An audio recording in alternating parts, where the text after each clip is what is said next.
on a besoin de donner aux jeunes de l'espoir. Et on a lancé hier, et c'était un grand moment, un projet qui s'appelle Institutrices pour le climat, pour sensibiliser les enfants à cette nouvelle normalité, à ce nouveau monde qu'on a besoin de leur apprendre, parce que notre rapport à la Terre, notre rapport à nous, notre rapport aux autres et notre rapport au monde, à la planète change. Et je crois qu'on doit l'apprendre tout simplement, tout comme nous, on retourne tous les ans, depuis 10 ans maintenant, sur les bancs de l'école pour apprendre tout ce qui change, tout ce qui doit évoluer dans nos vies. Et d'ailleurs, on a terminé la journée également avec, et la ministre de l'Éducation de la Côte d'Ivoire était là pour ce projet qui va être lancé en même temps en France, dans différentes écoles et en Afrique. Donc c'était un bon moment. Et on a terminé en disant, on lance un projet, puisque nous avons un club de recherche chez E5T, on lance un projet sur la recherche de sens. Cette transition, on ne peut pas juste la vivre parce qu'il y a tous ces problèmes climatiques, on ne peut pas juste la vivre parce que c'est des lois qui nous tombent dessus avec lesquelles il faut vivre, même si c'est important. Christian Huglot du cabinet Huglot-Lepage nous le rappelait demain. Mais on doit aussi y trouver un sens. Parfois, dans l'humanité, il y a des grandes transformations qu'on ne comprend pas forcément. Il y a eu une renaissance. De cette renaissance est partie une période fantastique. On oublie, moi j'étais en Italie récemment et je visitais des endroits où ils découvraient que Christophe Colomb avait découvert l'Amérique, que la Terre n'était pas plate, et donc tout le monde sortait de là très secoué. Et là, on est un peu dans cette période de confusion où on découvre qu'on n'est pas tout puissant et qu'on doit revoir ce rapport à la Terre. Et donc, on se dit comment donner du sens à cela. Et au fait, on a lancé un projet d'étude sur cette recherche de sens qu'on voit dans les entreprises. On parle beaucoup de raison d'être, donc cette recherche de sens. L'intelligence émotionnelle, pourquoi au-delà des contraintes, pourquoi au-delà de l'urgence, on a envie de faire autrement, de se repenser autrement. On a vu déjà apparaître des philosophes environnementalistes, les Australiens. Un philosophe australien a sorti les émotions de la Terre où il dit on doit inventer de nouveaux mots. Par exemple, il a inventé cette idée que face à un lieu, et Dieu sait si on en a vu récemment, dévasté par un phénomène climatique, on était sidérés. On a vu en Allemagne les inondations, on sort de là et on se dit c'est pas la faute de personne, c'est pas le voisin qui a allumé un feu, c'est pas quelqu'un qui a fait une bêtise et ça a provoqué un incendie. Bon. Et donc du coup il a inventé ce mot remarquable qui a fait son entrée dans le dictionnaire il y a à peine 2 ans, de solastalgie. Et donc il dit finalement le langage est le vecteur de la pensée et on a besoin parfois de réinventer, d'inventer des nouveaux termes pour évoquer des nouvelles sensations. Et solastalgie est un des mots qui ressort de cela. Et puis il dit, ce philosophe environnementaliste, il dit, écoutez, on a vécu dans l'ère de l'Anthropocène et on va migrer vers la Symbiocène où on va devoir redéfinir ce rapport au monde. Et donc on a lancé ce projet d'étude et on a fait un appel collectif pour que chacun donne un bout de son ressenti, un bout de son vécu face à cette période qui nous tombe à tous dessus et qu'on va vivre de différentes façons. Donc voilà un petit peu, Claire et vous tous qui êtes présents, que je salue parce que vous êtes réveillés tôt, parce qu'on a eu une soirée hier soir et donc il y a eu un peu d'ambiance, on a fini tard et c'était chargé. Donc je salue ceux qui sont présents, je sais que les autres nous regardent ou vont bientôt arriver ou nous re-regarderont. Mais en tout cas, je te résume un petit peu la journée de travaux d'hier. Tu pourras la revoir si tu as envie. Et donc, on démarre ce matin avec ce mini résumé de cette première session, première journée de travail très dense, avec Claire Bordenave, que j'ai eu la chance, mais bon, Paulo Coelho, que j'ai beaucoup lu dans ma jeunesse, disait finalement... quand on cherche quelque chose, on trouve où il n'y a pas de hasard, il n'y a que des rendez-vous. Je citais Paul Éluard. Donc j'ai eu la chance ou que sais-je, la providence de rencontrer Claire à une session que je donnais à Sciences Po. Donc Claire faisait son certificat d'administrateur et on discute, elle me dit, je suis, entre autres casquettes, elle vient de chez EDF, je suis représentante de la CGT au CESE et je suis notamment co-rapporteur pour la loi énergie-climat. Et je dis, on est en plein dans la loi énergie-climat et nous, on a envie d'en savoir plus parce que je sais que Claire, comme l'a fait Christian, a beaucoup étudié cette loi pour en devenir rapporteur. Et donc, évidemment, il y a des choses intéressantes et positives. Et puis, comme toujours, parce que c'est difficile de créer une unanimité, il y a des choses qui sont certainement pas satisfaisantes. Et je lui ai dit, Claire, il faut absolument qu'on puisse profiter de cette expérience que tu as eu de rapporteur au Conseil économique social, je dois avoir oublié un mot, mais tu vas nous rappeler ça. Toutes les biographies sont dans, on ne présente pas parce que tout le monde a un livre avec les biographies de chacun, comme ça on va encore plus vite. Et donc, voilà, Claire, on voudrait démarrer la journée avec toi. Merci de t'être rendue disponible pour que tu nous fasses en 10 minutes, voilà, c'est le temps compté, un petit peu ce rapport que tu as dû faire pour tous les gens qui t'écoutent ici et qu'on comprenne mieux comment a fonctionné cette loi énergie-climat et ce qu'on doit en retirer. Merci d'être avec nous, Claire. Merci à tous. Je te laisse la parole. Et bonnes universités. Merci beaucoup, Lauriane, pour cette question. J'espère que le son est bon et que ma connexion sera suffisante pour que je puisse garder la vidéo.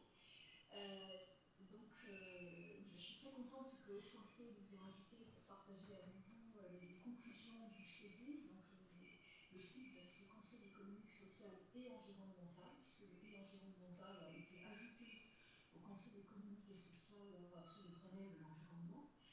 Et ce n'est pas la moindre de ses composantes. Donc, quand le gouvernement a saisi le CESE début janvier avec son projet de loi climat résilience, donc c'est la section de l'environnement qui a été chargée de l'examiner dans un temps extrêmement rapide. On a eu 3 semaines pour y travailler. Et donc nous l'avons présenté au gouvernement. La ministre du Logement, Emmanuelle Macron, était présente, entre autres, donc le 27 janvier 2021. Voilà, donc nous avons travaillé sur les 64 articles qui étaient à l'époque dans le projet de loi. Ils ont un peu évolué depuis jusqu'à son adoption le 20 juillet dernier. Mais quand même, globalement, les grandes tendances sont tout à fait les mêmes. Donc j'ai eu l'honneur d'être co-rapporteur avec Michel Bavré qui représentait le groupe de l'environnement. Donc si on peut passer maintenant au transparent 4, qui présente en fait la situation aujourd'hui. Donc ça, j'imagine que vous le savez déjà. Donc l'objectif, la question qui était posée également à la Convention citoyenne pour le climat, c'était de voir comment on pouvait réduire de 40% les émissions de gaz à effet de serre d'ici à 2030, et la base étant 1990, et avec un deuxième objectif, il ne faut jamais l'oublier, on ne s'arrête pas en 2030, l'objectif c'est la neutralité carbone en 2050, comme le prévoit la SNDC. Et donc on voit la trajectoire sur ce graphique, on voit très clairement qu'en 30 ans, on a réussi à faire la moitié de l'objectif, on a atteint 20% de réduction, et donc maintenant on se dit, il faut tripler l'effort, et il faudra multiplier par 6 pour atteindre la neutralité carbone. Et puis comme arrêter les rien tout de suite, on n'en est plus à 40%, on en est à 55%, qui inclut les puits de carbone, donc ça fait un petit peu moins si on retire les puits de carbone pour nous comparer aux 40%, mais on voit qu'on est quand même dans une tendance qui n'est pas tout à fait la bonne, hein, on le voit très clairement sur ce graphique. Alors, ensuite, on va entrer dans le dur, c'est-à-dire voir quels sont les leviers pour atteindre la neutralité carbone en 2050. Donc, sur le transparent suivant, on voit quelles sont, donc, quelle est la contribution des différentes activités dans les émissions nationales. Nationale, c'est bien au sens territorial, donc les émissions sur le territoire français. C'est une nuance très importante, on le verra tout à l'heure. Donc on voit que la part relative, alors si on passe au transparent suivant, on doit voir dans l'animation 90, et puis on voit, ah non, ça n'a pas marché. Parce que normalement, on devait voir quelle était la situation en 2020. En tout cas, entre 90 et 2020, la part relative du transport a beaucoup augmenté. Et c'est principalement les véhicules d'utilité légers qui ont fait l'augmentation, ils ont augmenté de 42%. Donc les voitures particulières, les véhicules utilitaires légers sont les points d'attention les plus importants dans le domaine du transport. Le président Sebastian, lui, il a légèrement augmenté, mais il a réussi à réduire ses émissions plus que les émissions nationales, alors même que la surface de logement augmentait. Donc il y a eu un très très fort effort d'efficacité dans ce secteur-là. On voit dans le domaine de l'industrie que l'industrie a beaucoup baissé. Donc là, malheureusement, on ne voit pas, pas les chiffres de 2020 qui s'affichent. Mais le problème de l'industrie, c'est qu'il y a eu bien sûr un effort d'efficacité énergétique important, mais il y a eu aussi beaucoup de délocalisation d'activités. Et donc, ce n'est pas. Il y a aussi la désindustrialisation qui a joué. Ce n'est pas que l'efficacité qui a porté. Alors, si on peut passer à la diapo suivante, on voit qu'effectivement, le problème, c'est que si on regarde l'empreinte carbone et si on la compare au chiffre qui est toujours utilisé dans les statistiques françaises, européennes, pour mesurer l'effort accompli, eh bien, on voit que l'empreinte carbone qui mesure en fait les émissions de carbone liées à notre mode de vie, à nos consommations, et non pas à la production sur le territoire national, eh bien, elle est beaucoup plus élevée que l'inventaire national, donc les émissions sur le territoire national, et ça veut dire tout simplement que ce qu'on ne produit pas chez nous, on réimporte les émissions de carbone par notre... je vois que ma connexion internet est instable, est-ce qu'on m'entend bien? Est-ce qu'il faut que je coupe ma vidéo? Non, on t'entend. Non, c'est bon? Oui. C'est bon. Voilà, donc on voit que l'empreinte carbone, elle, est beaucoup plus élevée et sa tendance est à peu près stable. Hein. L'empreinte carbone ne baisse pas en France, et donc c'est un grand souci, et c'est un bon souci qui a une portée sociale aussi très importante, puisque c'est en délocalisant des activités économiques, industrielles ou de services, hein, je pense au centre d'appel par exemple, qu'on réussit à baisser les émissions territoriales, et ce n'est pas forcément une chose dont on peut se féliciter. Voilà, il y a des empreintes, il y a des impacts sociaux aussi importants. Alors, si on passe à la diapo suivante, donc on va se rapprocher maintenant du projet de loi et de la façon dont a travaillé la Convention citoyenne pour le climat, qui était donc par fonction de vie. Donc on voit ici apparaître le transport, l'alimentation, le logement, et donc c'était les titres du projet de loi, hein, et c'était également l'intitulé des groupes de travail de la Convention citoyenne. Et donc on voit sur ce graphe, là, comment dirais-je, que 70% en fait des émissions de l'empreinte carbone sont liées à trois fonctions de vie, hein, se déplacer, se lancer, se nourrir. Et la part des importations est très élevée dans ces trois fonctions de vie, 50% pour le transport, 40% des émissions de CO2 sont importées pour se loger et 50% pour se nourrir. Voilà. Et donc là, on peut facilement faire le lien aussi avec ce qui a été le moteur de l'organisation de la Convention citoyenne pour le climat, c'est-à-dire l'opposition des Gilets jaunes, l'augmentation des prix du carburant qui était prévue par la politique climatique. Donc la Convention citoyenne a été chargée de regarder comment on pouvait atteindre l'objectif de réduction de 40% tout en respectant la justice sociale. Donc, dans un esprit de justice sociale, c'était la formule du gouvernement. Et donc le projet de loi qui est devenu loi était l'un des vecteurs qui traduisait les propositions de la Convention citoyenne. Donc le CICE s'est exprimé non pas pour dire si le gouvernement avait bien pris en compte ou pas les propositions de la Convention citoyenne, il s'est exprimé pour regarder si on allait se rapprocher effectivement de l'objectif des 40% et si on allait reprendre la bonne trajectoire. Voilà. Donc, je ne vais pas vous résumer toutes les propositions qu'a fait le CESE. Hein. On a remis, je dirais, une vingtaine de recommandations principales et une soixantaine de recommandations en tout. On peut vous les classer en grandes catégories. Donc, si on passe sur la diapositive suivante, donc il y a d'une part des mesures qui apportent, qui nécessitent des interventions d'acteurs multiples. Ça, c'est une grande difficulté pour espérer que leur mise en œuvre ira jusqu'au bout. C'est le cas pour le l'urbanisme, c'est le cas pour la construction, hein, c'est une planification qui nécessite un alignement d'acteurs multiples, de l'État jusqu'aux collectivités locales et avec éventuellement le risque de se heurter à des intérêts locaux. Donc dans le projet de loi, il y a beaucoup de dispositions qui sont intéressantes, chacune en soi est bonne, notamment pour la limitation de l'artificialisation des sols et notamment urbains, mais pour qu'elles soient mises en œuvre de façon efficace et qu'elles portent tous leurs effets, il faut un alignement d'acteurs qui est difficile à obtenir et qui en tout cas n'a jamais été obtenu dans le passé. C'est également le cas pour des mesures qui vont dépendre d'accords européens, je pense à celles sur le transport aérien ou sur la politique agricole, par exemple. Voilà. Alors, ensuite, si on passe à la diapo suivante, donc le deuxième point, ce sont des mesures qui portent sur des secteurs en crise. Alors effectivement, la crise a été d'autant plus forte qu'il y a eu la crise sanitaire qui s'est rajoutée. On pense évidemment à l'automobile, au transport aérien.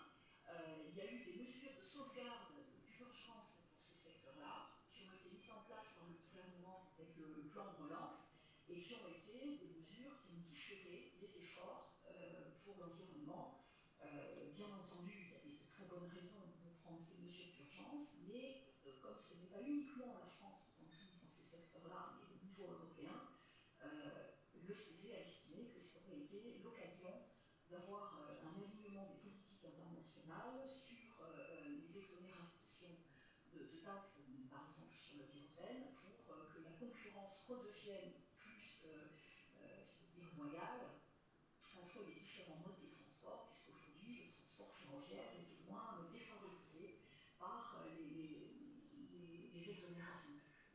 Alors, si on passe au slide suivant, donc, il y a aussi beaucoup de mesures du projet de loi et donc de la loi qui sont des ajustements de mesures existantes. Hein. On peut penser à, par exemple, tout ce qui concerne le logement, l'éradication des passoires thermiques. Là, ça vient cranter un peu plus loin les textes existants. Donc, le problème majeur dans le domaine du logement, je sais que ça va être un de vos thèmes de travail tout à l'heure, hein, c'est que la loi traite assez bien l'éradication des passoires thermiques dans le cas des propriétaires bailleurs. Donc là, on retrouve bien la préoccupation de justice sociale et d'équité sociale, puisque ça vient protéger les locataires, mais la moitié des passoires thermiques au moins est habitée par des propriétaires occupants, et donc leur cas est complètement passé sous silence par la loi. Or, parmi ces propriétaires occupants, il y a des personnes qui sont également en situation de précarité. Donc, le projet de loi va dans le bon sens, encore une fois, mais à notre avis, il n'est pas allé assez loin. Et puis, dernier point, oui, c'est bon, on peut passer à la diapo suivante. De nombreuses mesures nécessitent des financements très importants, à la fois pour leur mise en œuvre, notamment, encore une fois, dans le logement, pour la rénovation du logement, il y a des efforts énormes à faire en matière d'investissement, en matière de formation de la filière du bâtiment. Pour également assurer les mesures de justice sociale, les mesures d'accompagnement qui rendront plus acceptables les efforts à accomplir pour tous. Et faut également, si les moyens ne sont pas au rendez-vous dans les services publics qui sont chargés de la mise en œuvre et de l'application des différents articles de la loi, eh bien, ces articles resteront lettres mortes. Et donc, dans ces domaines, l'OHCC, le Conseil pour le climat, a bien expliqué que les financements publics devaient jouer un effet d'entraînement majeur, et ce sur le long terme pour être le déclencheur des financements privés. Et donc il faudra évidemment bien plus qu'un plan de relance qui s'arrête en 2022 pour y arriver, il faudrait un plan de relance tous les ans. C'est le calcul qu'a fait le CESE. Voilà. Donc, si on peut passer au slide suivant, donc on a vu, d'ailleurs, le gouvernement, vous connaissez lui-même, nous on a eu les 500, je ne sais plus, 64 pages d'études d'impact qui étaient jointes au projet de loi, rien n'était dit sur le niveau de baisse des émissions qui allait être apporté par telle ou telle mesure. Plusieurs sont très conditionnels, on l'a vu, d'autres ont un impact qui est très difficile à évaluer de façon isolée. Et donc, nous avons estimé que les comptes n'étaient pas, et on n'est pas les seuls d'ailleurs, d'autres d'autres experts, ce n'est pas un expert, c'est la société civile organisée qui s'exprime, que le compte n'était pas au rendez-vous. Et en fait, le problème est même plus large que ça. Nous, on a voulu mettre beaucoup les voix sur le fait que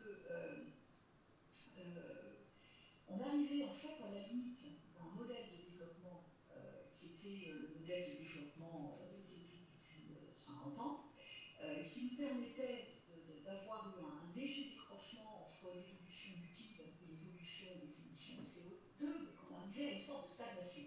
Et que là, on était confronté en fait à est-ce qu'on va repousser encore à après 2030 les efforts qu'on devrait avoir déjà atteints, puisque c'est un petit peu ce qui a été fait dans les périodes précédentes. Donc, pour atteindre la trajectoire de neutralité carbone 2050, il faut changer de modèle de façon beaucoup plus efficace et beaucoup plus radicale. Alors, bien entendu, il y a des bonnes raisons de différer, parfois de procrastiner, mais là, le rapport du GIEC, cité par Myriam tout à l'heure, l'a bien rappelé, on est quand même face à un mur. Hein. Donc, il est plus temps de tergiverser. Alors, surtout dans vos travaux, puisque je vois que vous avez travaillé une bonne partie de la journée sur les thématiques du projet de loi, hein, sur les têtes de titres, donc ce que j'ai souligné, enfin, ce qui concerne vraiment tout un chacun. Donc, il ne faut pas oublier que la commande du gouvernement, c'était de travailler dans un esprit de justice sociale, et cet esprit de justice sociale concerne deux volets principaux. Il concerne le monde du travail, bien sûr, puisqu'il va y avoir besoin de réorienter l'emploi, de réorienter les trajectoires professionnelles, et surtout de ne pas confondre les vrais emplois à valeur que l'on va être obligé de détruire dans le secteur aérien, dans l'automobile, dans le domaine de l'énergie, si on les remplace par des travailleurs détachés qui viennent poser bien ou mal, et même plutôt mal souvent, malheureusement, des isolants, des panneaux photovoltaïques, il y a eu beaucoup de contre-références, il y a eu un manque de formation très insuffisant de la filière du bâtiment. L'équité sociale ne sera pas au rendez-vous non plus. Le CV a aussi voulu insister dans ses conclusions sur la grande importance des processus d'élaboration des textes de loi et de leur mise en œuvre, où il faut que chacun se sente vraiment écouté et reconnu. Donc en ce sens, évidemment, la Convention citoyenne était un très bon exercice, et le fait de consulter le CESE également, la redevabilité devrait être plus grande, c'est ce que nous avons souhaité aussi exprimer dans notre rapport. L'équité sociale doit être assurée, comme je viens de le dire, vis-à-vis du monde du travail, vis-à-vis des personnes les plus fragiles, les plus défavorisées. Et il faut évidemment, ce sera ma conclusion, un niveau d'ambition et de moyens qui soit cohérent avec les enjeux que nous avons face à nous en 2030, mais bien sûr plus loin aussi à 2050, parce qu'aujourd'hui plus personne ne peut les ignorer. Donc merci beaucoup pour vos travaux qui vont apporter encore, je l'espère, des éléments très intéressants, très factuels si possible, à cet effort collectif de l'atteinte de la neutralité carbone. Merci beaucoup Claire. On espère t'avoir une prochaine année. La salle s'est remplie, donc bravo, tout le monde est arrivé. À bientôt.